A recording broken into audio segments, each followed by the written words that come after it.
Olá, bem-vindos a mais uma viagem na história. A nossa viagem de hoje é através da história do cinema de guerra.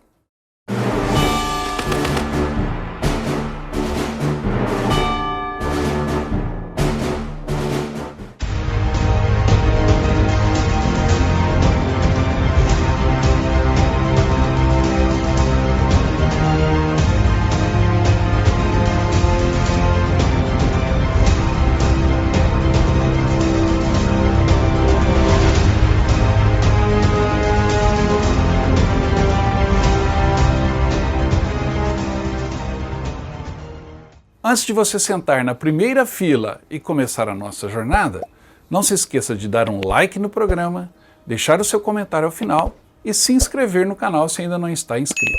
E no final desse programa eu vou falar da promoção que você pode ganhar o livro do Nestor Magalhães, de Guadalcanal a Creta, uma bela jornada do Nestor Magalhães, e uma camisa do Viagem na História, no final do programa. Falando em ganhar presentes, eu queria agradecer muito o presente que eu ganhei, que são esse elmo em metal e esse elmo das Cruzadas. Esse é um elmo espartano, esse é um elmo da época das Cruzadas, que eu ganhei da Artes Laus, do Pedro e da Fátima. São artistas plásticos que moram no Rio de Janeiro, em Armação dos Búzios.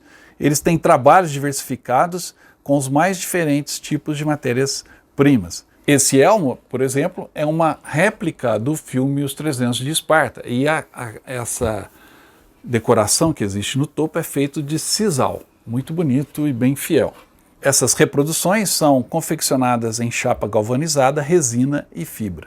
O Pedro e a Fátima fazem vários tipos de trabalhos, não só em metal, mas também em madeira, em resina, etc. Fazem esculturas e pinturas a óleo de qualquer tamanho. Uma boa dica, quem gosta desse tipo de material, né, entre em contato aí, tá aí o WhatsApp do Pedro e da Fátima, e eu queria muito agradecer a eles por esse presente. Não vou colocar o capacete, senão vocês vão ficar rindo de mim, tá bom?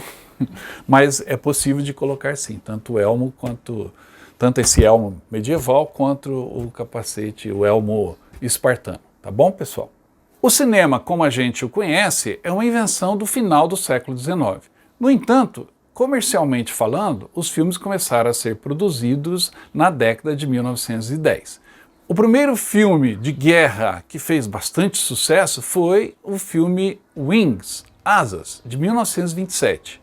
Lembrem-se que o cinema naquela época era um cinema sem som, ou seja, uma orquestra ficava à frente do palco enquanto as imagens eram projetadas na tela com algumas legendas ocasionalmente. Então o modo de atuação era um modo muito, vamos dizer assim, primitivo. Mas os cinemas já tinham um apelo comercial muito grande e o público frequentava em altíssimo número. Antes do filme Asas fazer sucesso, um outro filme de guerra, mas sobre a Guerra Civil Americana, também fez muito sucesso, chamado A General, sobre o roubo de uma locomotiva durante a Guerra Civil. No entanto, o Asas foi um filme revolucionário.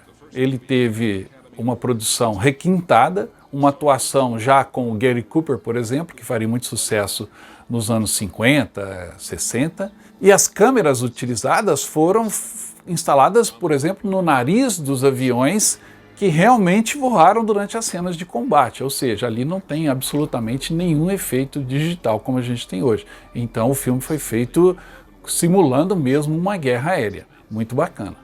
Um filme épico da Primeira Guerra Mundial que usa todas as abordagens clássicas de um filme de guerra e tem muitas cenas de batalha filmadas à excelência.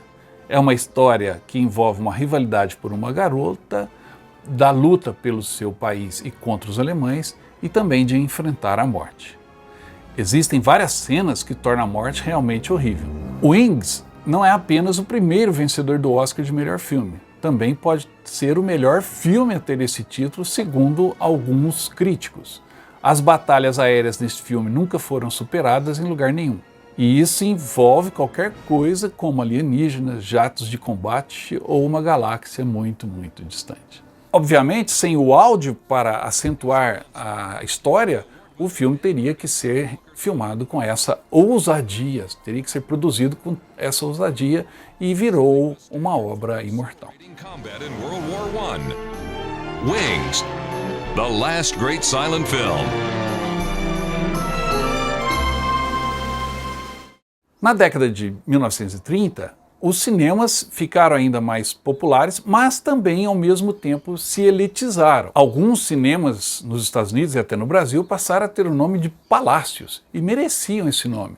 Os cinemas eram grandiosos, com galerias em 2 até 3 andares, tapetes vermelhos, bombonières com produtos de alta qualidade, e o público frequentava à vontade. Haviam sessões que eram destinadas aos mais ricos e sessões dentro do cinema, geralmente nos andares superiores, que eram destinados às classes inferiores. Então, a discriminação social chegou aos cinemas. Independente disso, os filmes de guerra continuaram a fazer sucesso. Foi a década, por exemplo, de um filme contra a guerra, que fez muito sucesso, chamado A Grande Ilusão. Mas o nosso destaque aqui, como o melhor filme da década de 30, é o Nada de Novo no Front. O filme inspirado num livro também de muito sucesso à época, do Erich Maria Remarque, chamado a mesma coisa, obviamente, o Nada de Novo no Front, ou Sem Novidades no Front, conta a história de jovens alemães durante a Primeira Guerra Mundial. O filme segue um grupo de estudantes alemães convencidos a se alistar no início da Primeira Guerra Mundial pelo seu professor, que era um ufanista. A história é contada inteiramente através das experiências destes jovens recrutas e destaca a tragédia da guerra através dos olhos de cada indivíduo. Enquanto os meninos testemunham a morte e a mutilação ao seu redor, a raiva do inimigo do conflito desaparece, deixando-os perplexos. Repleto de simbolismos, violência e impressionante trabalho de câmera, todo o filme é uma obra-prima cinematográfica. O espectador é colocado diretamente no campo de batalha. A década de 30 foi um momento de um espírito pacifista, com exceção, obviamente, da Alemanha e da Itália, que já tinham as raízes do fascismo e do nazismo. Mas pelo mundo afora, ninguém mais queria guerras. Então os filmes de guerra desse período têm esse tom, esse viés antibélico.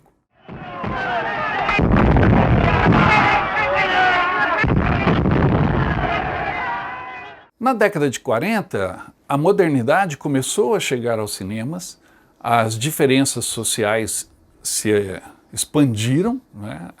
Frequentar o cinema era uma atividade central em qualquer cidade. Geralmente o cinema era localizado na praça central, na rua, né? Então não existiam cinemas dentro de lojas como tem hoje nos shopping centers, e a vida noturna, a vida social girava em torno do cinema. As pessoas transformaram o ato de ir ao cinema em um ato social do mais alto grau. O luxo continuou nas salas de cinema e também a divisão social. Nos Estados Unidos, por exemplo, onde havia uma repartição racial muito acentuada, os negros eram obrigados a entrarem no cinema pelas portas do fundo e assistirem no balcão destinado a eles. Foi uma década onde as nuvens de guerra se tornaram mais densas e a guerra começou em 39. Então a produção cinematográfica de filmes de guerra nos anos 40 foi uma produção rica, mas ao mesmo tempo de muita propaganda. É só você dar uma olhada nos filmes que fizeram sucesso à época. Charles Chaplin fez uma sátira a Hitler no filme O Grande Ditador. Já Casablanca, estrelado por Humphrey Bogart e Ingrid Bergman, é um clássico até hoje. Enquanto em Ser ou Não Ser, também havia uma outra sátira aos poloneses e judeus enganando Hitler. Mas a guerra explodiu nas telas em Sahara, com Humphrey Bogart novamente vestindo uniforme. Sargent York abordou o grande herói americano, enquanto em Wake Island, a primeira derrota era transformada numa vitória amarga. Rosa da Esperança foi o esforço de guerra britânico sobre a resistência do povo da ilha. Já em 30 segundos sobre Tóquio, a vingança americana contra os japoneses começava. A luta contra os japoneses também foi mostrada em produções como O Diário de Guadalcanal, Um Punhado de Bravos e As Areias de Iwo Jima, estrelado por John Wayne. A luta na Itália também foi tema de um filme, Um Passeio ao Sol, enquanto o caça Spitfire estrelava um filme do mesmo nome. Logo após o fim da Segunda Guerra Mundial, os italianos produziram duas obras marcantes, Roma, Cidade Aberta e Paesà. Mas de todas as produções dos anos 1940, o nosso destaque aqui no programa de hoje vai para o filme Cinco Covas no Egito. Belíssimo filme. Cinco Covas no Egito, feito em 1943, parece ser um filme até posterior, pela sua aparência, abordagem e conceito. No momento, era o auge da guerra no norte da África e os britânicos recuaram para o Egito, enquanto que o exército alemão e italiano se movimenta em direção à capital. Em junho de 42, as coisas pareciam realmente pretas para o 8º Exército Britânico. Foi derrotado em Tobruk e o vitorioso general Rommel e seu Afrika Korps estavam batendo os ingleses, marchando em direção ao Canal de Suez. Neste momento, há uma intriga que é o enredo do filme. Onde estão os tanques de combustíveis dos alemães em sua marcha em direção a Cairo e ao Canal de Suez? Toda uma história criada neste enredo, e o filme envolve não só combates no deserto, mas também muita intriga, espionagem, missões secretas, e você tem a sua atenção capturada desde o começo da projeção até o final do filme. O filme fez bastante sucesso e um dos pontos altos é a caracterização do Marechal von Rommel. Cinco Covas no Egito é um thriller de espionagem soberbo e cheio de suspense, ambientado em um cenário de guerra atmosférico. Na época, os produtores pouco sabiam sobre o verdadeiro Rommel, como que ele era. E o ator Erich von Stroheim, que o interpretou de maneira magistral, dá a Rommel um tom de aristocrata prussiano arrogante, imperioso e super confiante. O que é bem diferente, por exemplo, da caracterização de James Mason na década de 50 no filme A Raposa do Deserto. Muitos historiadores concordam que essa caracterização do ator von Stroheim estava mais perto da verdade histórica. O verdadeiro Rommel era um nazista arrogante, confiante demais e até detestado por seus subordinados.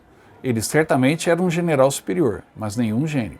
Os analistas dizem que o Rommel interpretado por von Stroheim nesse filme está mais perto da verdade do que o Rommel do James Mason no filme A Raposa do Deserto. Vale a pena conferir.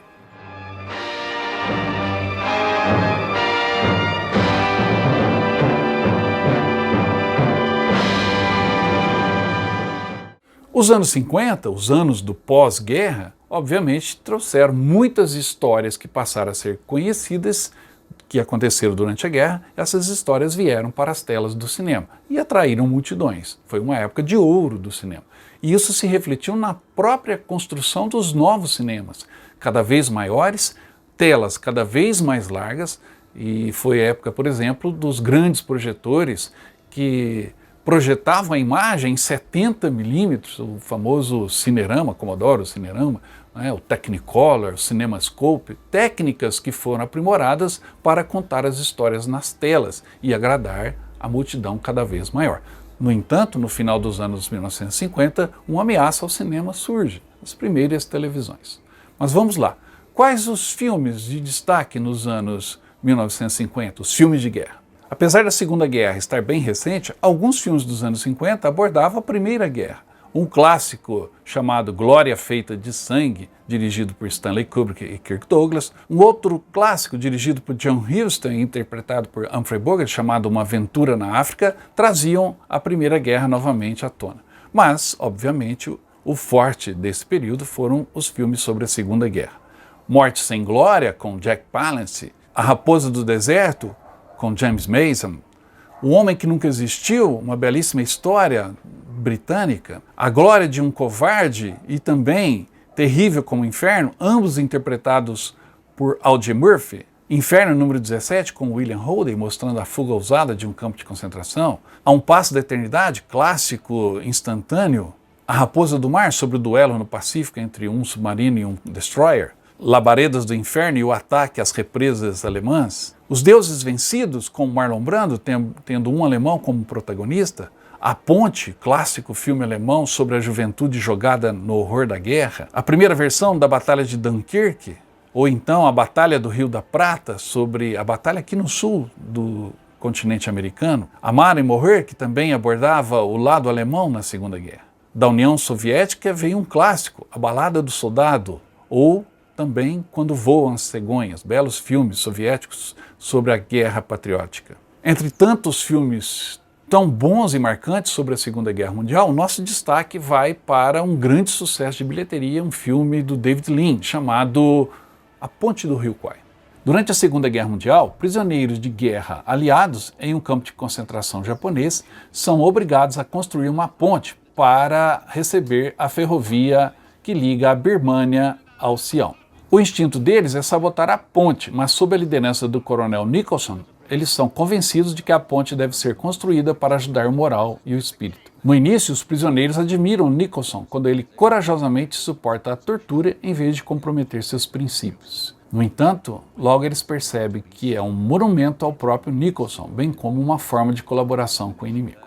A história de A Ponte do Rio Kwai foi marcante. O seu sucesso imediato, a música Chiclete, e esse sucesso marcou a história do cinema. A Ponte do Rio Kwai é um filme superior da década de 1950.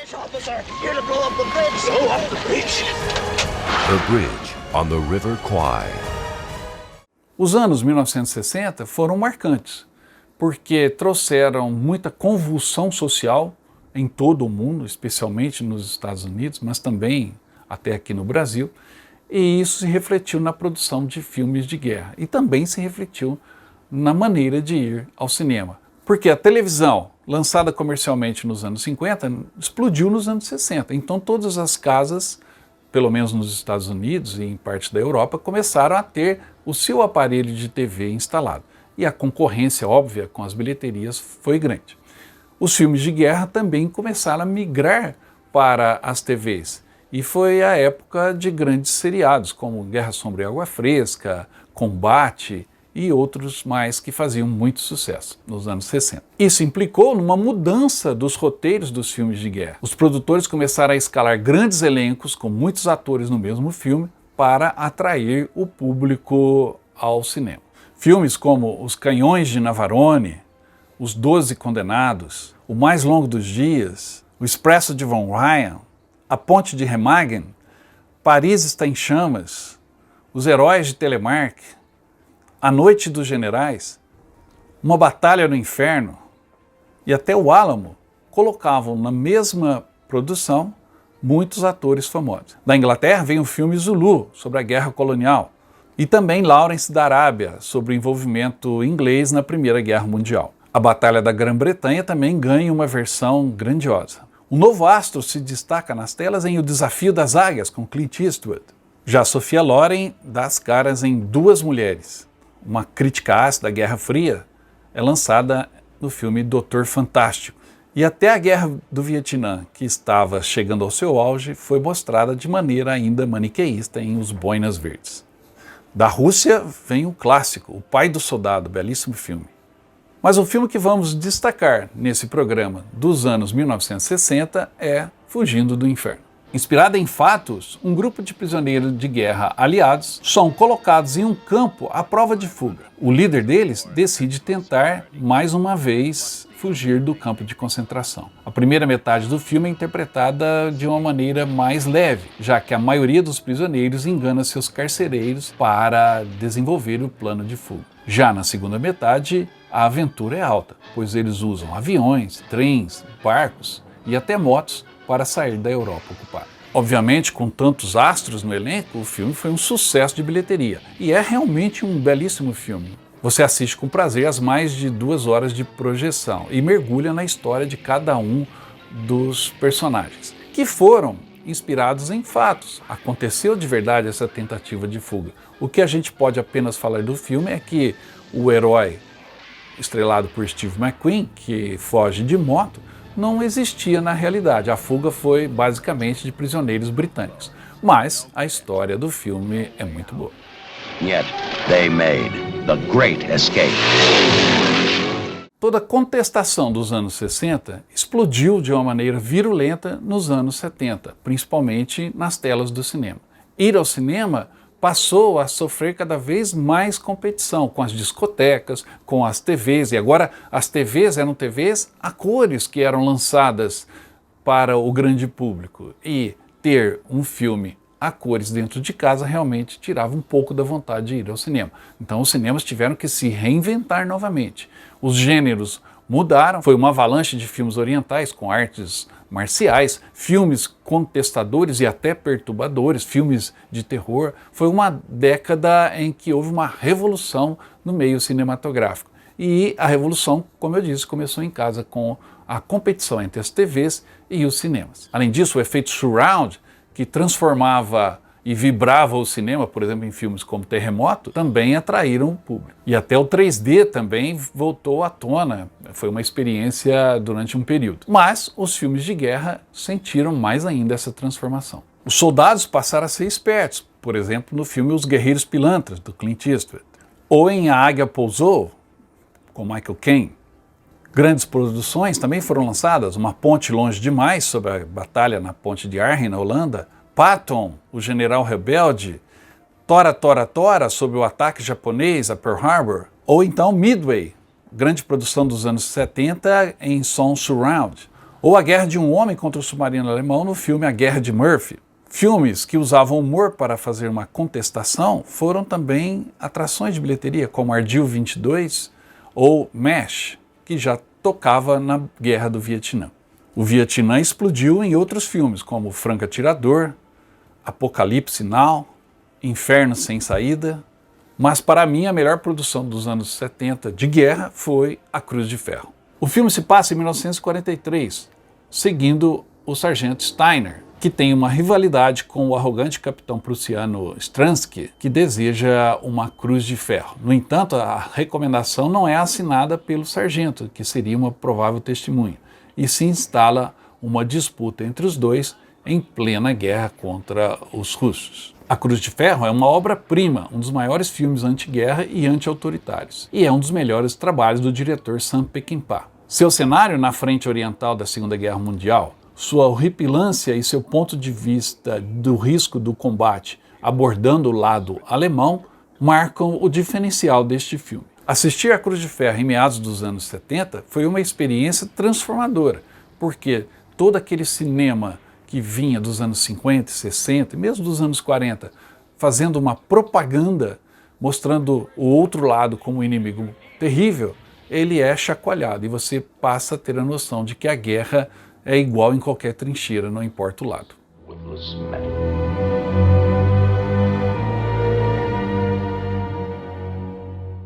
Os cinemas nos anos 80, nos anos 1980, recebeu mais um adversário, além da televisão, que ganhava mais cores, telas maiores, mas agora um aliado a mais, que era o videocassete. O videocassete revolucionou a maneira de assistir filmes. Você não dependia mais da programação do cinema e nem do horário dos filmes nas TVs. Você simplesmente alugava a sua fita cassete, levava para sua casa e assistia no horário que você bem quisesse, parando a cena, rebobinando, congelando a imagem, ou seja, transformou o ato de assistir filme. Surgiu uma nova geração de cinéfilos. Obviamente, isso causou um impacto e uma reação. Os cinemas passaram a investir em mais luxo, em mais grandiosidade, começaram a mudar para os centros comerciais, aliando o ato de sair de casa para comer, para comprar, também com o ato de assistir filmes. O mundo vivia também o auge da Guerra Fria, e isso se refletiu nas produções de filmes de guerra dos anos 80. A Guerra Fria foi tema de filmes como O Destemido Senhor da Guerra, Amanhecer Violento, e também das produções que abordavam a Guerra do Vietnã, e foram muitas. Nascido para Matar, De Volta para o Inferno, Bom Dia Vietnã, Hambúrguer Hill, Os Gritos do Silêncio, Nascida em 4 de Julho e Pecados de Guerra. Até o Rambo surgiu para vencer a guerra no cinema. E gerou um filho, o Braddock. Um dos melhores filmes do período foi sobre a Guerra Civil Americana, Tempo de Glória. A Segunda Guerra também compareceu com filmes marcantes como Agonia e Glória, Império do Sol, O Barco, Inferno no Mar, e até a Primeira Guerra foi lembrada no belíssimo Galípoli. Os americanos deram um jeitinho de voltar no tempo e ganhar em Pearl Harbor no filme O Nimitz Volta ao Inferno. Mas para mim o melhor filme que condensa todo esse aspecto, essa atmosfera dos anos 80 é o filme Platoon. Em Platoon acompanhamos Chris Taylor, um jovem americano ingênuo que desiste da faculdade e se voluntaria para o combate no Vietnã. Ao chegar, ele rapidamente descobre que sua presença não é essencial e é até considerado insignificante para os soldados veteranos, já que ele não lutou tanto quanto o resto deles. Em meio a isso, Chris tem 2 suboficiais, que são inimigos mortais, o mal-humorado sargento Robert Barnes e o cooperativo sargento Elias Grudin. Uma separação existe entre esses 2 sargentos e os homens do pelotão se posicionam de um lado ou de outro da disputa. À medida que a guerra continua, o próprio Chris se encaminha para um colapso psicológico. O filme é bastante convincente, mostra a ação, mas não mostra a guerra como um esporte divertido, e nunca é uma questão de mocinhos versus bandidos. A atuação de Willem Dafoe e Tom Berenger é impressionante. O script com o roteiro é muito bom, baseado na experiência do diretor Oliver Stone durante a guerra, e o elenco se completa com muitos personagens bem interpretados e que dão ao filme uma outra dimensão. Assistir Platoon é uma experiência que você nunca sai ileso dela.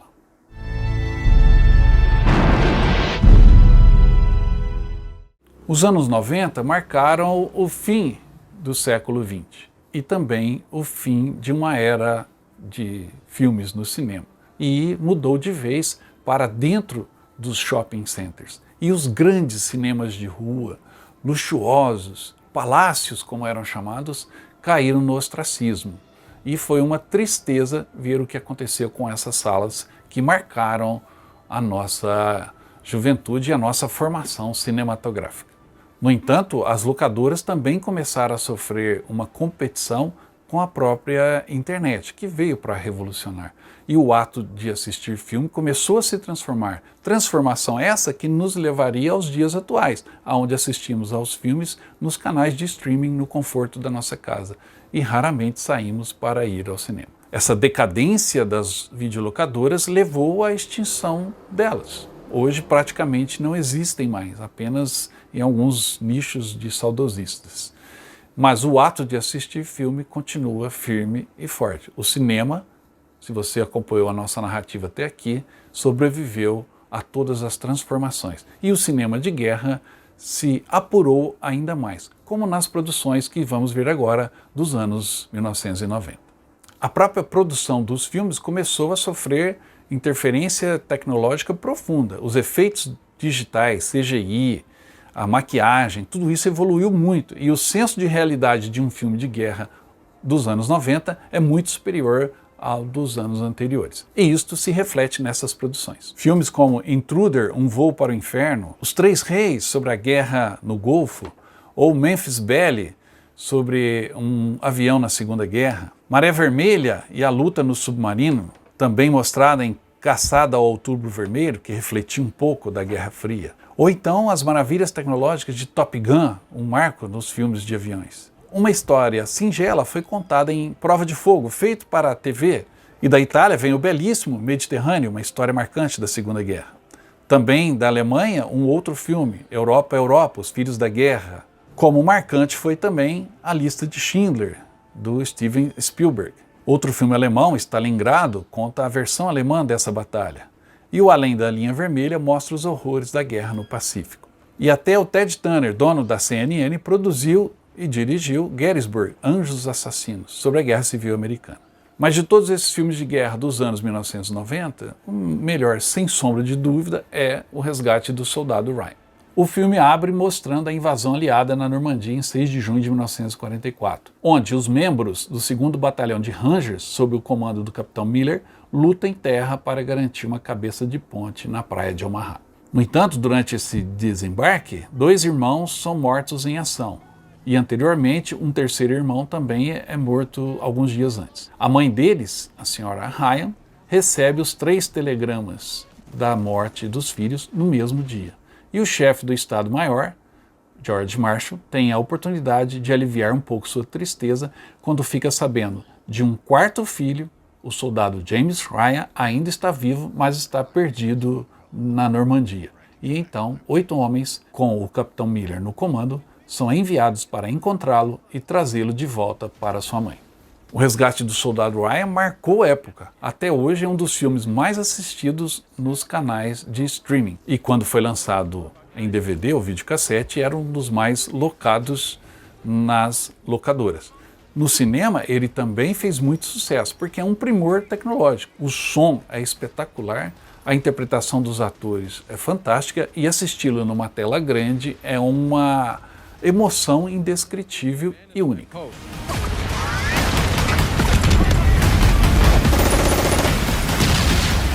E assim foi a nossa jornada.